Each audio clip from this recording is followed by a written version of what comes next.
No. Yes, good morning, Mr. Harwell. May it please the court, my name is Jonathan Harwell. With me at council table is Hallie Hammond, who's not related, I think, to the defendant appellant that we represent in this case, Serena Hammond. If I could have 4 minutes for my rebuttal. Certainly. 3 issues I would like to discuss today. 2 essentially sufficiency issues related to the aggravated burglary in concert conviction, and 1 issue relating to the omission of a phone call from jail.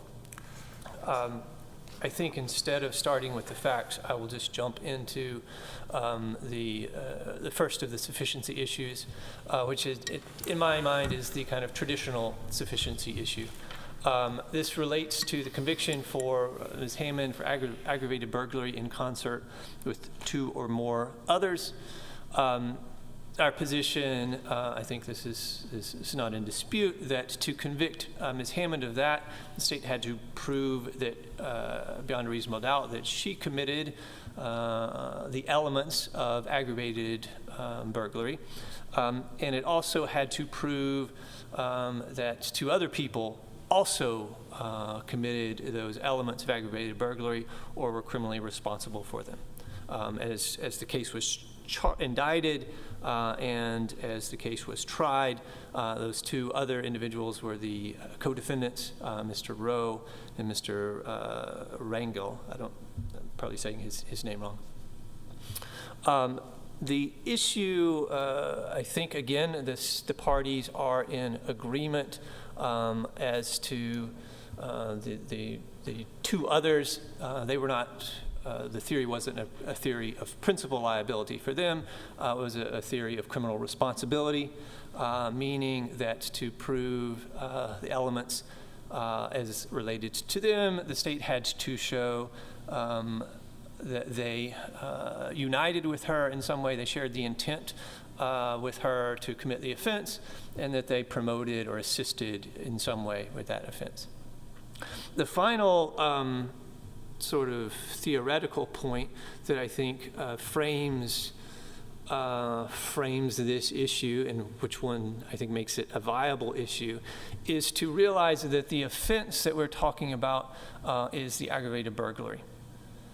So the issue is not whether the other individuals united in some broad way with Ms. Hammond in a scheme to get her brother's belongings back, or that they supported her in going to the house and asking for the girlfriend to be sent out, or they supported her in going to the house and asking for the belongings to be given. The specific allegation is that they were criminally responsible for the offense of aggravated burglary. And that means, again, not just a general idea of going there and doing something, but a specific idea of entering a habitation without consent and committing an assault. And so I think that is where the rubber meets the road here. We would have a different case if the state only had to prove that Mr. Rangel and Mr. Rowe was aware and intended to assist Ms. Hammond in getting her her brother's belongings back, or that they were aware that she was going to go there and try to talk to someone. The state probably proved that. But what the state didn't prove, but what the state was required to prove, was that they knew and united with her in going there, in entering without consent, and in assaulting the occupant of that house. And again, this goes to the facts, which I think the state proved. There was an effort to get belongings back. There was discussions then between Ms. Hammond and Ms. Allen when she first got to the door, but ultimately those discussions turned violent. There was fighting, at the doorway, fighting into the house. Ms. Allen got a bat. There was a bat used. Our position in terms of this initial traditional argument is there was not proof beyond a reasonable doubt such that a jury could say that Mr. Rowe or Mr. Rangel united with her in this plan, any plan to go inside the house and assault someone. Well, let me ask you a question. Let's take the whole two or more in concert with two or more persons out of this, just for sake of argument. Do you think the proof established that your client committed an aggravated burglary? I think that there's sufficient evidence of that, yes. Of that. It's the concert with two or more persons that you're arguing here. Yes. And specifically, since they were not convicted, that is your argument, then she could not be convicted because of that additional element, the in concert element. Is that what you're saying? I will be saying that because they were not convicted, that she could not be convicted of that also. Right now, I'm saying that even if they had been convicted, it would have been based on insufficient evidence. Okay. And Okay. that when you look at her conviction, you actually have to also look was there legally sufficient evidence of them being criminally responsible. And the way that this case was indicted, I agree with you to a certain extent. But you keep using this term about united, and is that coming from a case, or is that just your interpretation of the way this offense would have to be committed? I feel like that comes from a case. I can say the specific language we put in our brief: evidence must establish defendant knowingly and voluntarily shared in the criminal intent and promoted or assisted in the commission. And I think the state has essentially cited very similar language. So there's both an intent element, which maybe I referred to as united in a plan, but sharing the intent and then doing something affirmative to promote, assist, or aid. This is a fairly new statute, is it not? This in concert with statute, or has that been around for a while? I think the answer, it's been around for a while, but it Okay. is entirely new to me. I have never looked at it before. And there's not a whole lot of case law out there on I agree with that. You as agree? well. So in terms of was there sufficient evidence of criminal responsibility of Mr. Rangel and Mr. Rowe, I think the evidence at best proves that there was this assault did happen, that there was the entry, and that these two other individuals came in after the assault had occurred, right? The entry had happened, the assault had happened, the aggravated burglary had already occurred by the time they enter. The only things the state has pointed to them doing was taking a dog that they were familiar with. The dog, there was no indication the dog was trying to attack them, to do anything to them. This was a dog they knew. They took the dog into another room. Eventually, they take, they separate the two people who are fighting, and everybody leaves. So to the extent them breaking up the fight and Ms. Hammond fleeing, to the extent that is anything criminal, that would be accessory after the fact, but not provide to them with criminal responsibility. I pointed to in the brief, I don't know if this is dispositive, but it's certainly illustrative, that the victim, Ms. Allen, was asked about the role of these other two people, and she said, the fight was between me and Serena. They're not in it. It was never accused of being an assault on me. And I think that's her perception, and that is what the state proved. They were not involved in the burglary, meaning the entry without consent and the assault. To shift to the second point, which Judge Easter, you were bringing up before, having to do with inconsistency of the verdicts, I will admit that when trial counsel came to me and said there was these unusual set of verdicts, my response was, I don't think we're going to be able to do anything with that. I had no awareness that there was even an exception out there. But there is. And the As a general matter, it is perfectly fine if verdicts as to a single defendant are inconsistent. So you can be convicted of felony murder, but not of the underlying felony, or the other way around. But the Supreme Court has outlined at least one exception, and this court has as well, in the context of conspiracy. So if someone is alleged to have conspired with someone else, and they both go to trial, and there is an acquittal of one of those people, then it is not possible that the first defendant actually conspired with someone else, because conspiracy requires two people in agreement. That is set out by the Supreme Court in Davis, kind of as a footnote, but citing a published opinion of this court in a case called Copeland. Copeland was a case where two defendants, both charged with conspiracy, two counts charged with conspiracy to sell and a conspiracy to distribute. One of them was convicted of conspiracy to sell, but acquitted of conspiracy to deliver, and for the second one, it was the other way around. This court said, well, actually, neither of those crimes can stand, because there's not two people on conspiracy to sell, and there's not two people on conspiracy to deliver. So conspiracy, there is this definite published exception to acceptance of inconsistent verdicts.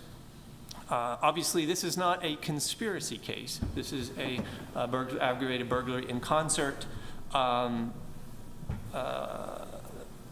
charge, and so the question is, well, do we use the general rule, or do we use this exception that was set out in the conspiracy context? I would make 2 points on that. One is the logic is the same as in the conspiracy context, and as supports our position here. Ms. Hammond is charged with having acted in concert in committing a crime with two other people that the jury found did not act in concert with her. Can I interrupt you there for just a second, Mr. Harwell? By the way, it's good to see you again. You're making an assumption that the other people that she was acting in concert with were the two people named in the indictment. However, the proof in the trial, if I recall right, is there were a number of people that showed up with Ms. Hammond, and some of them entered who were unnamed. And isn't it possible that the jury determined that, okay, Rangel and Rowe, we're not sure if they're the ones that grabbed the dog, but we think she was assisted by at least two people, but we're not sure that it was these two guys. Wouldn't that make the evidence be sufficient as long as the jury believed that somebody that was there, at least two of them, were acting in concert? Why does it have to be Rangel and Rowe who were acting in concert? I think we would be in a different place if there could have been somebody else who just wasn't on trial. I think the way this was indicted, so they were all three included in the indictment in the same count, and the way it was presented at trial, the only two other people that there was any direct evidence about what they did were these other two people. In closing argument, the prosecutor said, these three folks are the three that entered her home on that day. There was some proof that other people came in. There was also proof that other people never came in. Everything was incredibly ambiguous and vague as to who these other people were, what they did. No jury could have concluded, even potentially, that these other people somehow shared in her intent and acted to promote those actions. So in theory, that could be an answer, but not as this case was actually indicted and tried, where the focus was these three people acting in concert with each other. And it is a pleasure to be in front of you again, Your Honor. I was telling someone I've had some really great experiences in front of you, and I've had some less great experiences in front of you. Hopefully, this will be a good one.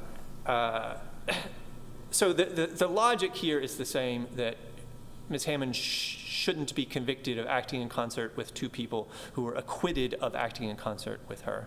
And then the final answer was provided by this court, I believe, in Jackson, in the case I cited in my opening brief, in which it outlined the general rule that has been applied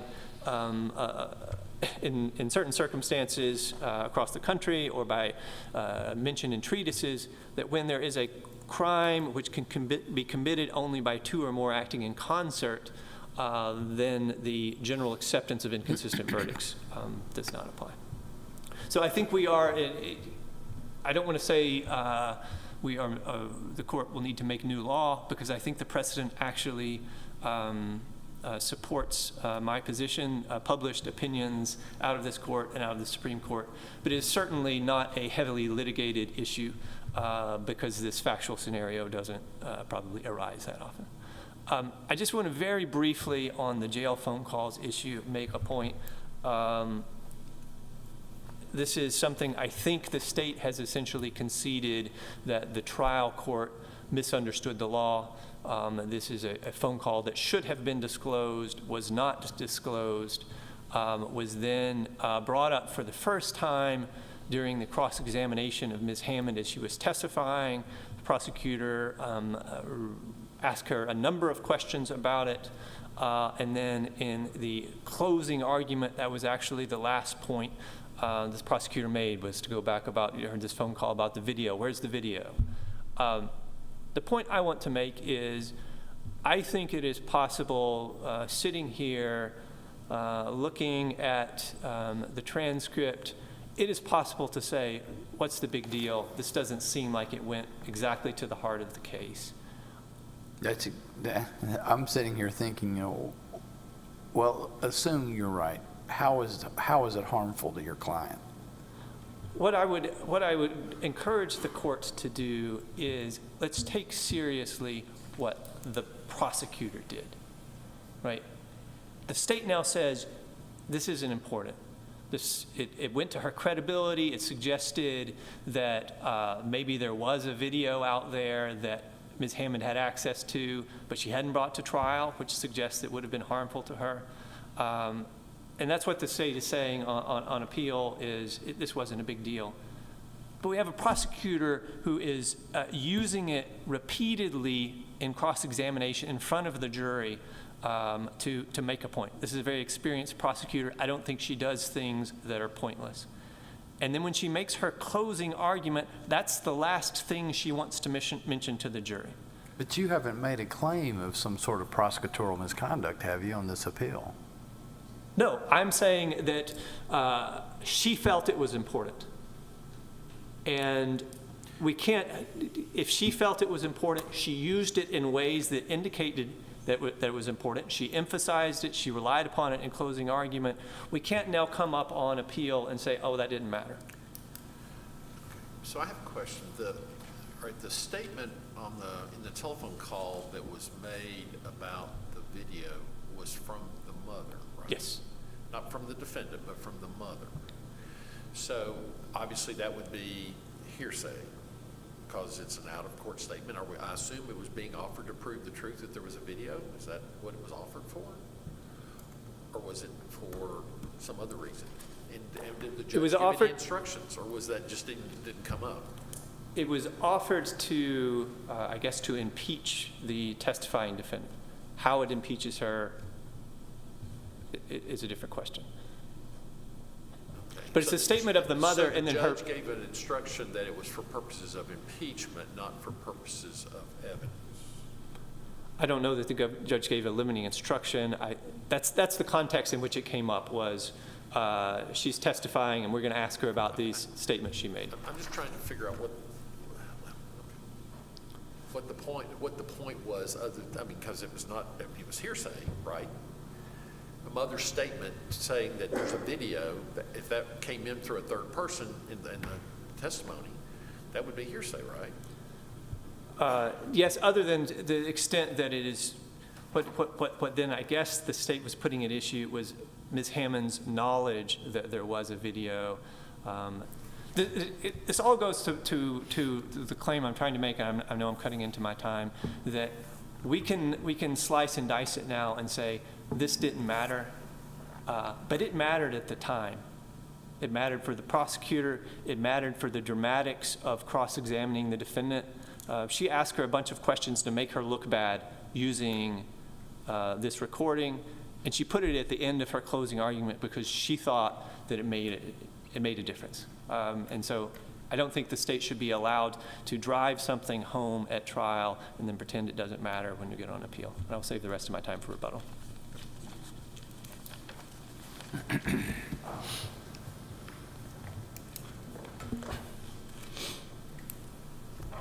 Your Honors, and may it please the Court, Johnny Saraceno on behalf of the state. I'd like to start out with the sufficiency arguments, and then I'll touch on that third issue, the evidentiary concern. Just to contextualize things very briefly, I think it's helpful when we talk about sufficiency just to give a reiteration of the facts as they occurred, as we best understand them. In this case, the defendant, Serena Hammond, goes to the victim's home on behalf of her brother, either looking for some of his belongings or looking for a person. And the victim and defendant, the victim is a grandmother, get into an argument, and the defendant assaults the victim, punches her in the face, begins to beat her. When the victim tries to defend herself, the defendant takes away this baseball bat and begins beating her in the head with the baseball bat.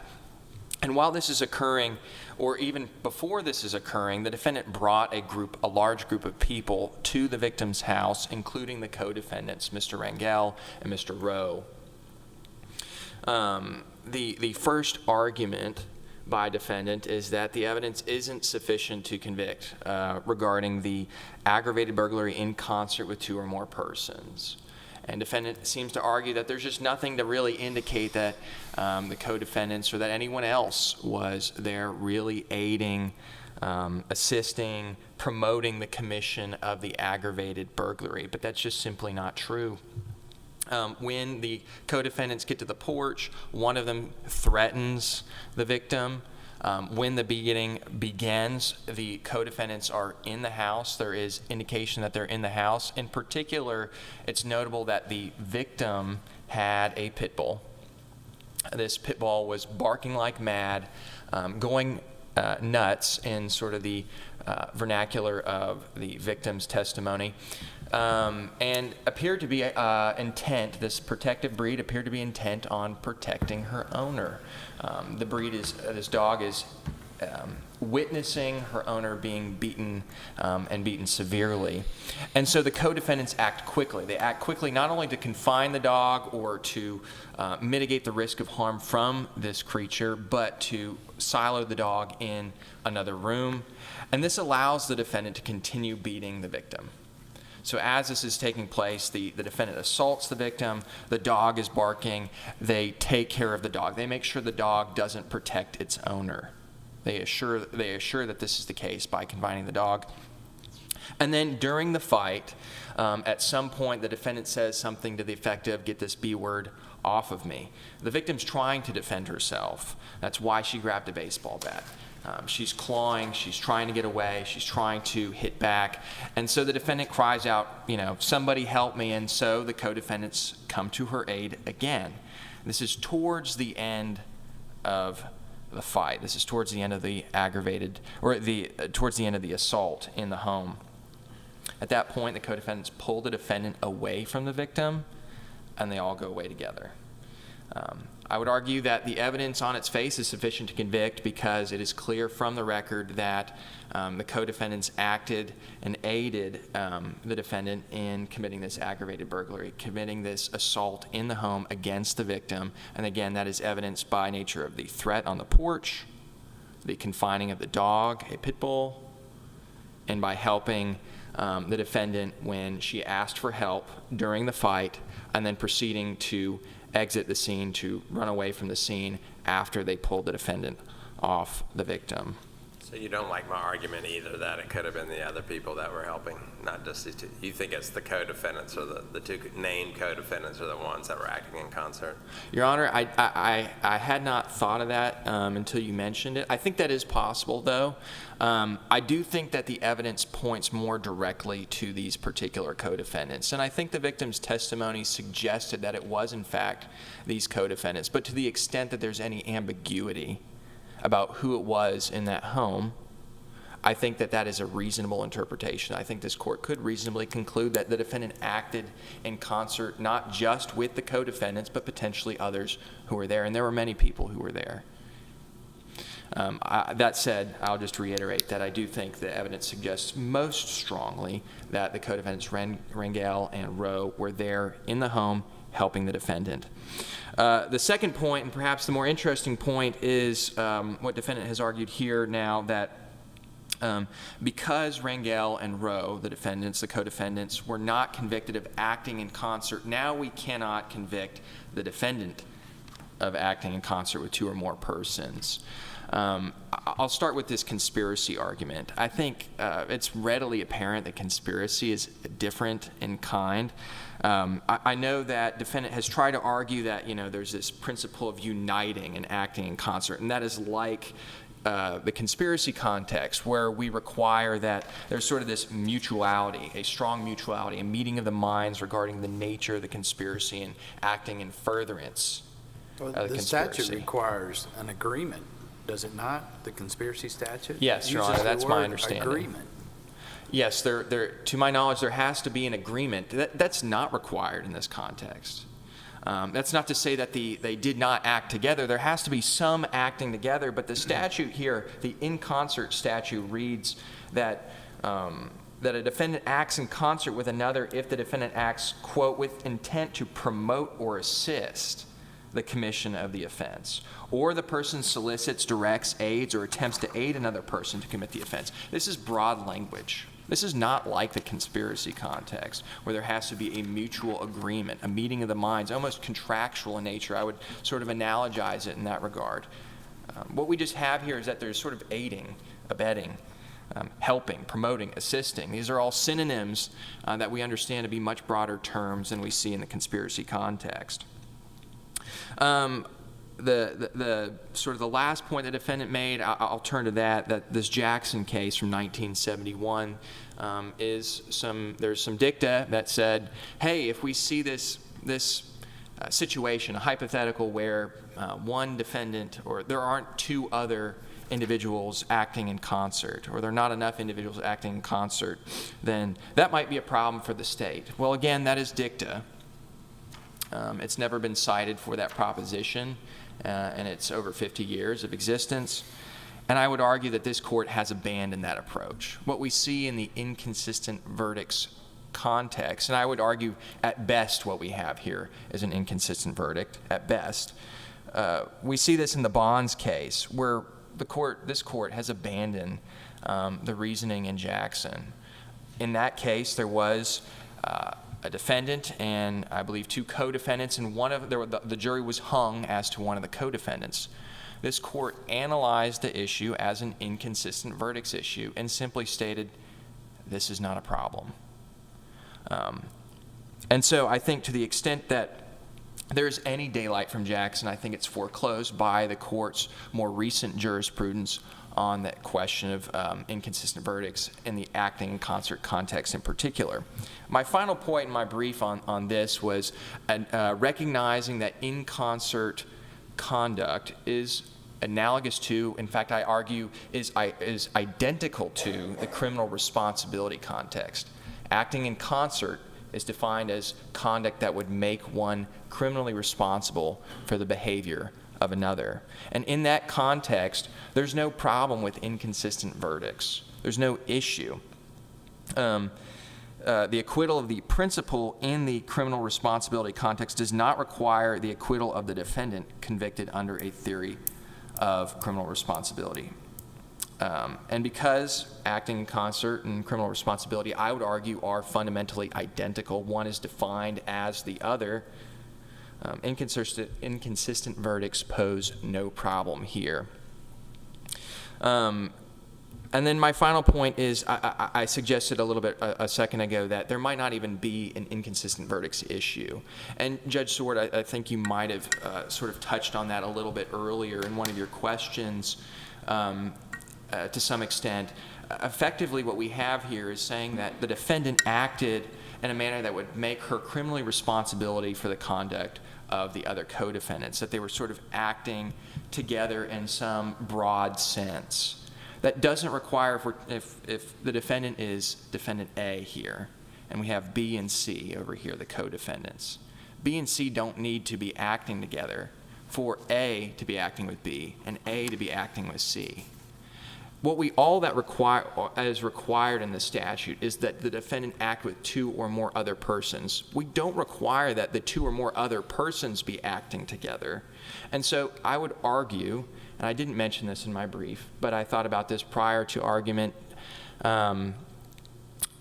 is that we don't even have an inconsistent verdict issue because it's not even a requirement that the jury convict the other co-defendants, because all that the state had to prove at trial is that the defendant acted with two or more other people. We don't need to show that the co-defendants acted in a culpable manner with one another, or even that they acted or fully appreciated the extent in which they were aiding the defendant in this case. And so, just to reiterate, at most, what we have here is an inconsistent verdicts issue. The court has abandoned the approach suggested in the dicta of Jackson. It is like criminal responsibility. Acting in concert is like criminal responsibility, where there's no inconsistent verdict issue in that context.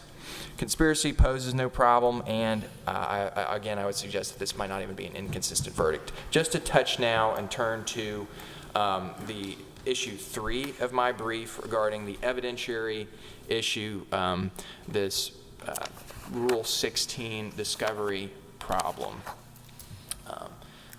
I believe this court recognized in the questioning earlier that we're not here to talk about what the prosecutor did or did not disclose in discovery. I would just like to make the point, though, here at the outset of this discussion that to the extent this wasn't disclosed in discovery and was brought up in cross-examination and admitted to evidence, that is not something that we would endorse.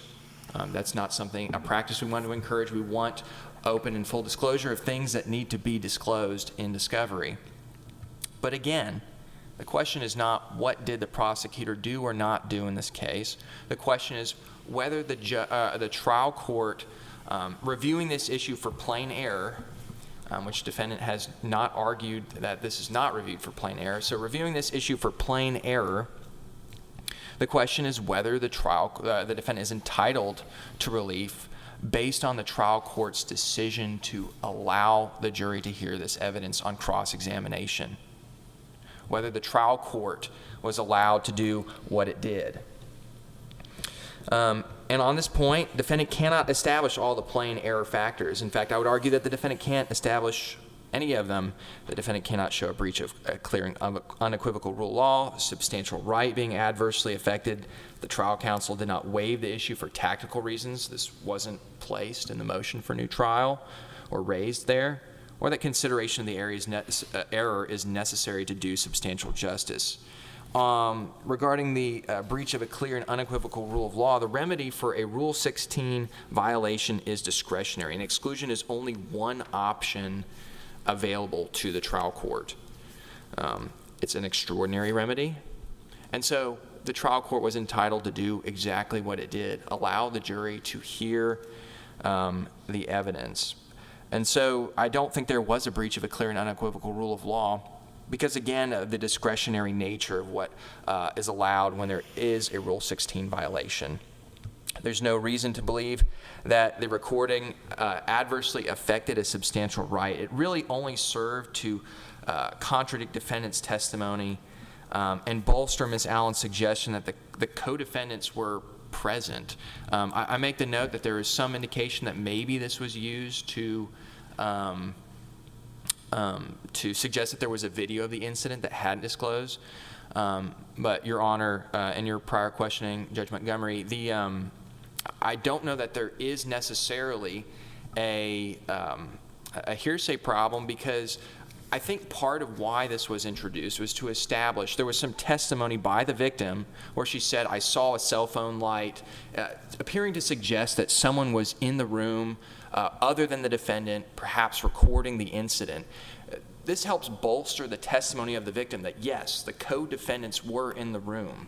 In other words, it's not necessarily offered for the truth of the matter asserted, that there was a video recording and that the defendant hasn't disclosed this, and we don't know where it is, but the jury needs to know that somewhere out there there's some helpful evidence that we weren't given. That's not, I would argue that really this was also helpful and perhaps even more helpful and offered to suggest that there were co-defendants in the room. And then consideration of the error is just not necessary to do substantial justice. This wasn't a fundamental issue in the state's case. This wasn't an issue of primary concern. And so a review of the issue is not necessary to further that prong of the plain error analysis. Unless there are any questions on anything I've discussed so far, I would cede my time to my friend on the other side. All right, thank you. Charles. I have a few brief points. Co-counsel reminded me the language about whether someone united with the defendant in this context of criminal responsibility comes from the Jenkins decision from Judge Greenholtz, as cited in page 30 of my brief. To talk a little bit just about the facts, there were a few things I disagree with the state in terms of their summary of the facts. I think it is absolutely clear that Mr. Rowe and Mr. Rangel were not in the house at the time the fight starts, and that Ms. Allen, the victim, testifies that she is in the doorway talking to Ms. Hammond, also in the doorway when the first blows are struck.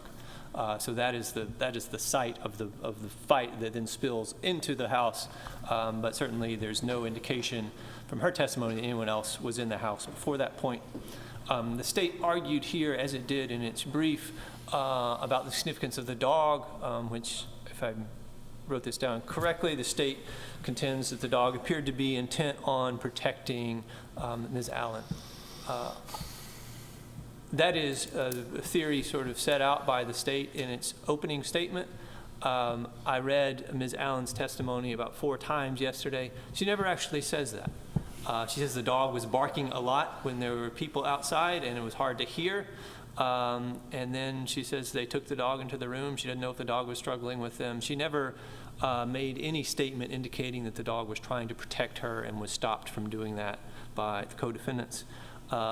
As to Ms. Hammond saying, get her off me, and the co-defendants forcibly taking Ms. Allen off of Ms. Hammond's back, if that had been the prelude to further assaults, further beating, we would be in a different place. The state would then have shown that these co-defendants did something that promoted additional physical harm to Ms. Allen, but the evidence here was that they helped pull Ms. Allen off of Ms. Hammond's back, and then everybody left.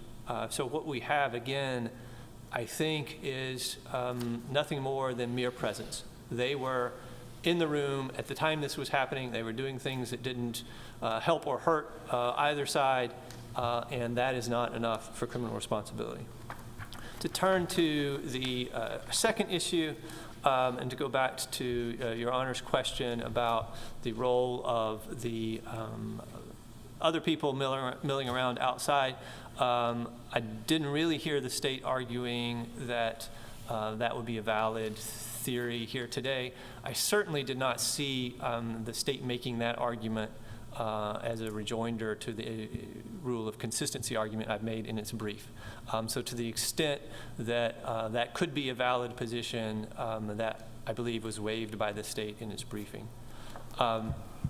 The state said today that this court, to the extent that the Jackson case set out a rule of consistency for offenses in concert, that this court has abandoned that rule. I don't see any evidence that the court has abandoned that rule because I don't see any evidence the court has addressed it. Bonds, which the state has relied upon, is a different situation because in Bonds, the other co-defendant, there was a hung jury. There was not an acquittal of one of the necessary parties. And the rule I'm relying upon comes into play only when one of the necessary number of other individuals is acquitted. Let me ask one other question too. So the term concert is not in the criminal responsibility statute in the code, right? The term concert, acting in concert, that's an enhancement, right? A sentencing enhancement under 39-12-302? It increases the classification of the offense. Right. And so the term in concert, that's a term that applies to enhancing a sentence, right? I don't want to nitpick, but I think that it defines a more serious an offense and is therefore an element of that more serious offense. Right. And so if a jury perhaps finds the others not guilty, then perhaps the argument might be that he wasn't acting in concert, and so then you can just rely upon the general criminal responsibility and sentence him under, just like without the enhancement. Is that a possibility? Does that make sense? I'm not sure I follow. I'm sorry, Your Honor. Okay. In concert is a way to enhance a sentence. So if the jury finds that the defendant was acting in concert with others, then the sentence gets enhanced, correct? They're found guilty of a more serious of offense. No, the offense is the same. It just has to do with sentencing, right?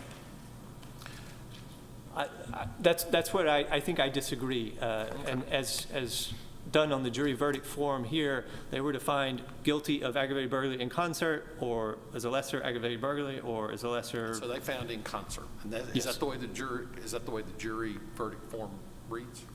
Yes. So they Okay. found the top line for Ms. Hammond and did not find the top line for the other two co-defendants. So you're saying the appropriate remedy, if we agree with your argument, is that it be reduced to the C level aggravated assault? Aggravated burglary. I'm Yes. sorry, yeah. Okay. Thank you. I understand now what you're saying. Thank you. Otherwise, we'll rest on the briefs. Thank you.